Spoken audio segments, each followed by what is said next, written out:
Olá, meu nome é Manfred Stalk, sou pastor em Jaraguá do Sul e gostaria de compartilhar com você uma palavra baseada no Salmo 126. O contexto dessa palavra é o povo celebrando, se alegrando, louvando a Deus com júbilo, com lembranças muito alegres, porque o Senhor os tirou do cativeiro de 70 anos na Babilônia, de escravidão. E eles, relembrando o passado, louvam ao Senhor por isso. Eu quero ler para vocês a partir do versículo 1. Quando o Senhor restaurou a sorte de Sião, ficamos como quem sonha. Então a nossa boca se encheu de riso, e a nossa língua de júbilo. Então entre as nações se dizia: grandes coisas o Senhor tem feito por eles. Com efeito, grandes coisas fez o Senhor por nós. Por isso estamos alegres. Restaura, Senhor, a nossa sorte, como as torrentes no Negueb. Os que com lágrimas semeiam, com júbilo ceifarão. Quem sai andando e chorando enquanto semeia, voltará com júbilo, trazendo os seus feixes. Às vezes, depois de perder quase tudo, algumas pessoas e também países afetados pela guerra, ou até por essa pandemia, que muitos estão perdendo muita coisa com isso, emprego, empresas, problemas familiares, estão perdendo a saúde. A gente vê que tem muita gente entrando em pânico, depressão, problemas conjugais, tem problemas a serem resolvidos. Mas o que acontece com essas pessoas que passam pela guerra e por essa situação tão difícil que o povo no mundo está enfrentando? Eles têm que começar tudo de novo, a partir dos escombros. Eu achei interessante uma história de Jiri Ishii, do Japão. Por ocasião da destruição de Hiroshima na Segunda Guerra Mundial, ele conta a situação da cidade daquele tempo e sobre esse prospecto desafiador de começar tudo novamente. Ele disse assim: em vão fui buscar os restos mortais dos meus pais, vítimas do bombardeio em Hiroshima. Tudo no local onde antigamente florescera tudo, inclusive uma grande e bela cidade, era agora uma grande devastação. Nada foi deixado que denotasse vida. Não havia uma folha verde nas árvores, nem um pássaro voando. Eu me senti como se estivesse no reino da morte, ele disse.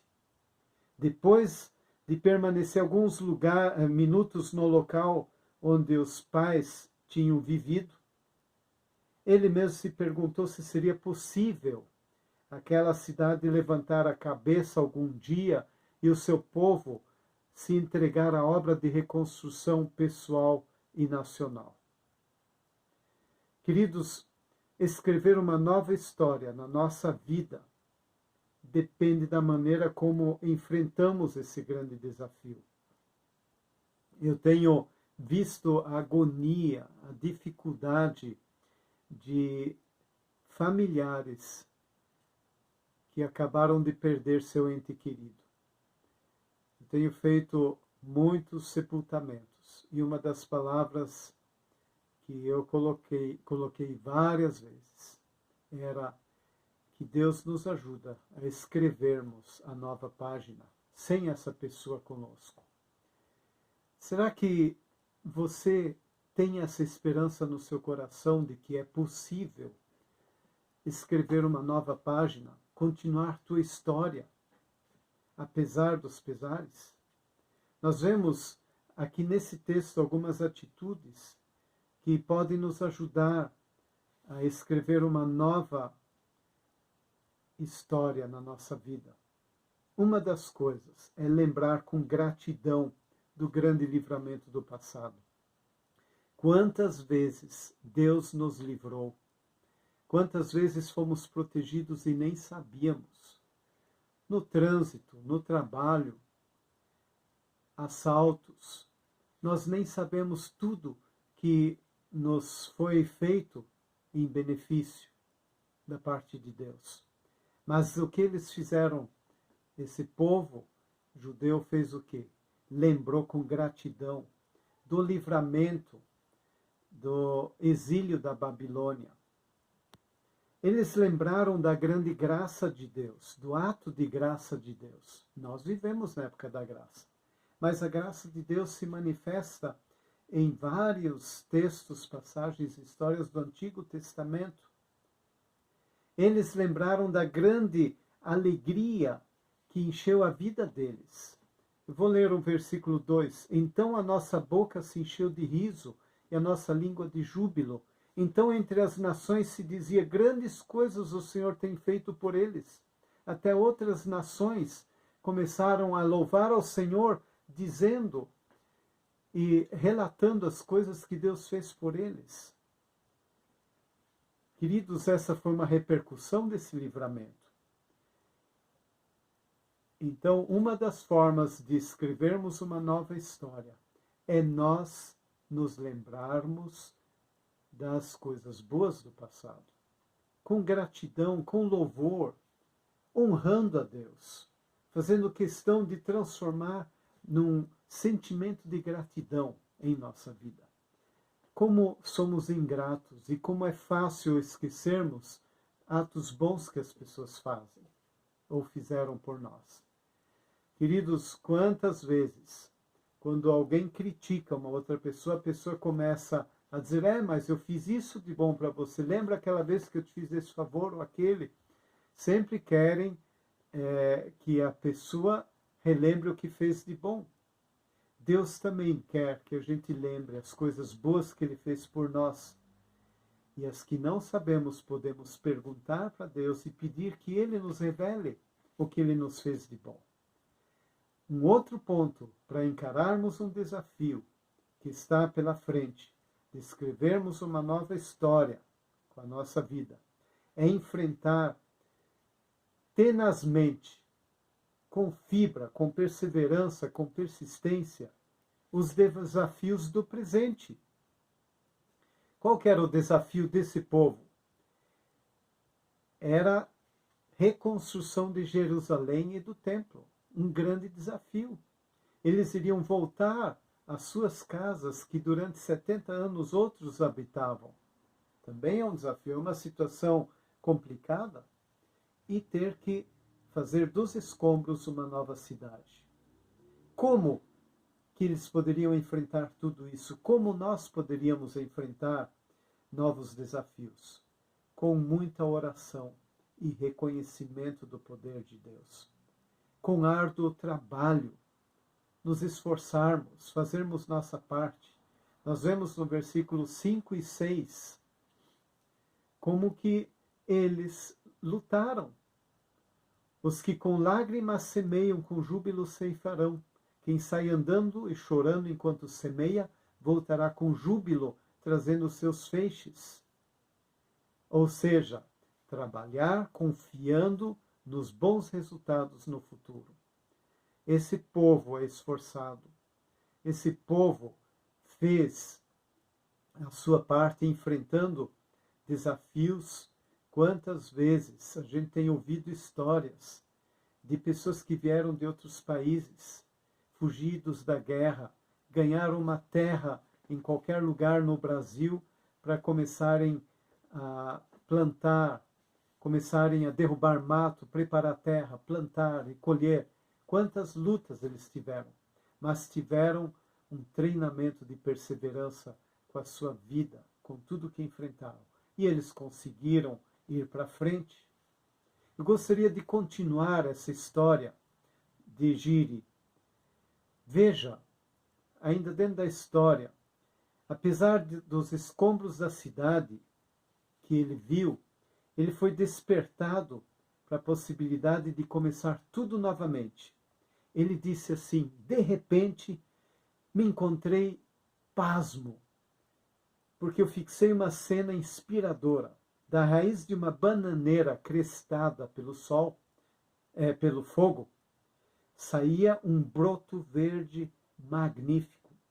O fato me fez recordar o poder criador e a força vital que havia lutado contra a nação destruidora da bomba atômica nos 10 dias anteriores e que aparecia agora despontando de uma raiz daquela planta ressecada na superfície, mas cheia de vida interior. Enquanto tudo estava queimado, lá dentro estava sendo gerado uma nova planta. Aquela força tinha estado operando ocultamente, debaixo do solo, sapecado pelo fogo. Isso enquanto nós estávamos desolados, dizia ele. Ouvi então a voz de Cristo que dizia assim, em Mateus 6,30, Ora, se Deus veste assim a erva do campo, quanto mais a vós outros, homens de pequena fé. Cheguei a Hiroshima desesperado, ele disse, e saí cheio de fé e de esperança. Talvez você tenha perdido alguma coisa muito valiosa, ou até pessoas queridas, e precisa começar tudo novamente. Talvez a tua saúde foi precária, talvez você ficou doente, talvez você perdeu tua empresa, perdeu emprego, perdeu esperança, perdeu as forças. Queridos, mas com Deus, a recuperação do que perdemos é plenamente possível. Dos escombros da nossa vida, Deus pode fazer florescer uma nova era de paz e prosperidade na sua vida. Olhe para frente, trabalhe e você verá o resultado. Queridos, olhar para frente é um segredo da vitória. Nós vemos a história em Gênesis 19, lá no versículo 26 diz, e a mulher de Ló olhou para trás e converteu-se numa estátua de sal. Por que será que ela olhou para trás? Curiosidade? Ou será que ela ficou pensando, o que eu vou perder tudo? Queridos, existem algumas formas de olhar para trás. Vendo o que está saindo da minha vida, ou olhar com pena do que está se perdendo e não se tem mais. Quem vive no passado não consegue se despedir do passado e das coisas do passado, do sofrimento, da separação. Paulo diz em Filipenses 3,14, prossigo para o alvo, para o prêmio da soberana vocação de Deus em Cristo Jesus.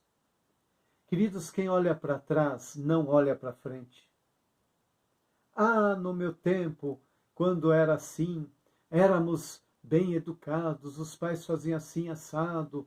Hoje a vida é tão dura, o governo é não sei assim, o assado. Aquilo que eu tinha eu perdi. Não vivemos mais do jeito que nós vivíamos. Queridos, as emoções podem desencadear vida ou até morte.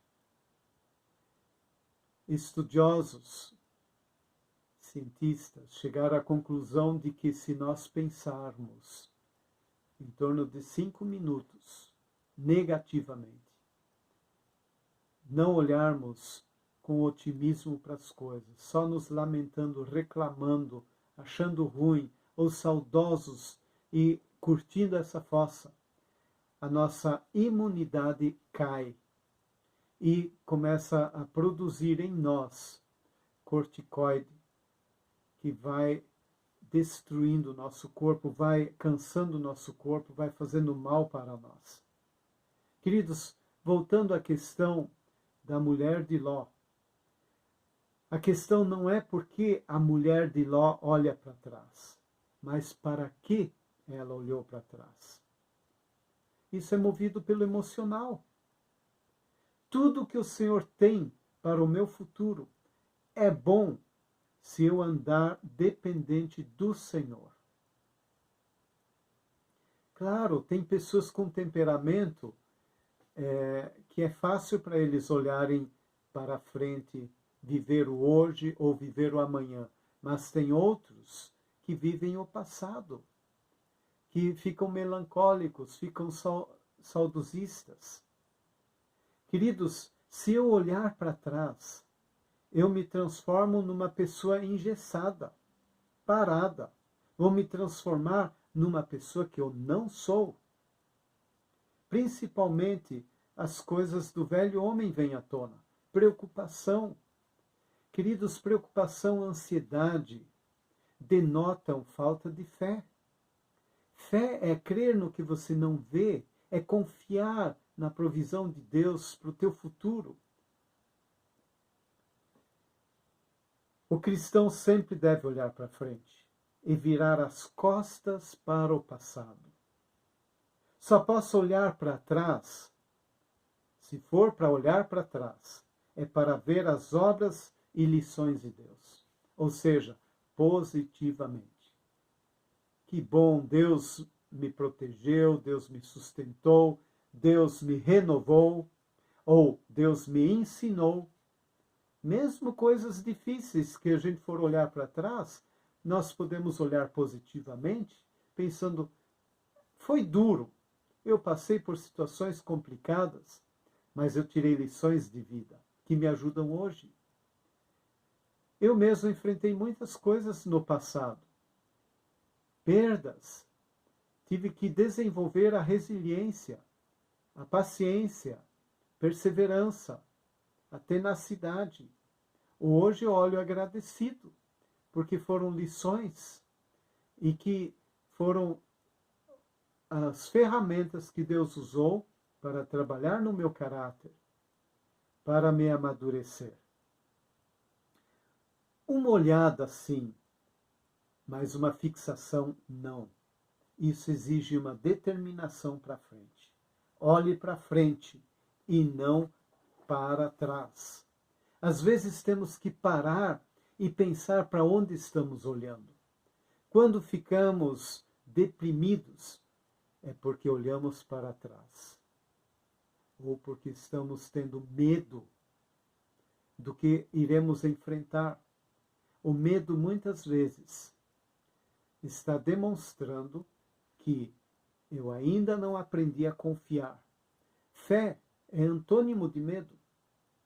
Queridos, que rastros eu deixo para trás? Nossa estabilidade deve ser fundamentada no Senhor. Uma pessoa pode olhar para trás em busca de uma estagnação por causa do medo.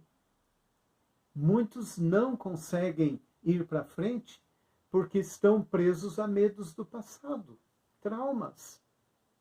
Deus quer te curar disso tudo. O medo de olhar para frente nos prende para trás.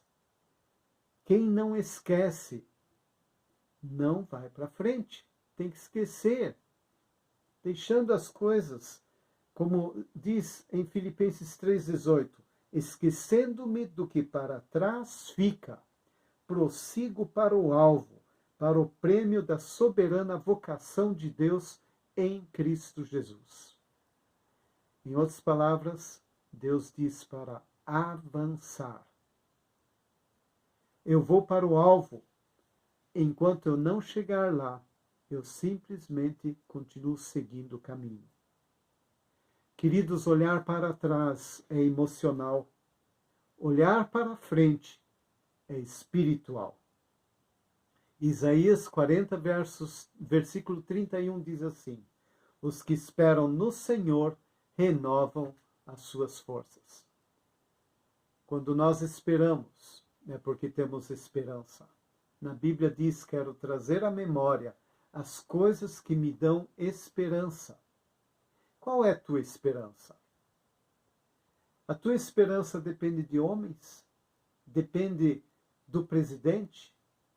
depende do teu patrão, depende do teu cônjuge, depende de quem a tua vitória,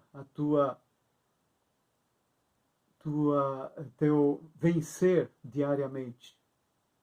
Dependa do Senhor. Ele é o único que não nos decepciona. O Senhor nos ama. Ele cuida de nós, nos sustenta. Queridos, nada vai nos acontecer do que Deus não permitir. Por isso, temos que descansar e confiar nele. E aprendermos a descansar. Queridos, os que descansam no Senhor renovam suas forças. Coloque em oração tudo que te pesa, tudo que te preocupa. E diga: Senhor, dirija a minha vida. Me pegue pela mão e me leve. Fique firme no Senhor. E você verá o que o Senhor vai fazer por você. O que o Senhor pode fazer para que a tua vida seja diferente do que foi até hoje. Você verá a diferença. Queridos, em Isaías 41, eu quero ler 2 versículos, o 10 e o 13. Isaías 41, 10 e 13. Não temas, porque eu sou contigo. Não te assombres, porque eu sou teu Deus. Eu te fortaleço e te ajudo e te sustento com a minha destra fiel. O 13. Porque eu, Senhor teu Deus, te tomo pela tua mão direita e te digo: não temas, que eu te ajudo. Gostaria de orar por você. Querido Pai, todos que estão ouvindo essa mensagem, eu tenho certeza, Pai, que o Espírito Santo está falando com eles. E eu quero pedir, Senhor, que tu os abençoes grandemente. Que eles possam olhar para o passado com gratidão pelas lições aprendidas, pelas provisões vindas da tua parte. Que eles não olhem com saudades daquele tempo, mas tenham esperança de que o amanhã será melhor que hoje. No mínimo, o amanhã será de vitórias. Quero pedir que tu abençoes a cada um, que tu restaures a esperança, que tu renoves a alegria, que tu dês forças. Senhor, que todos sintam a tua presença, sintam a tua paz, sintam o teu amor. Senhor, que todos que porventura estiverem passando por situações difíceis, privações, no meio dos escombros da vida, eu quero pedir que tu dês força e que eles se levantem, tendo a certeza que tu estás levantando eles. Que a tua boa mão esteja sobre eles. Que tu abençoes e guardes a cada um. Em nome de Jesus. Amém. Confie no Senhor de todo o teu coração. E você vai perceber quão amoroso Ele é. Deus te abençoe grandemente.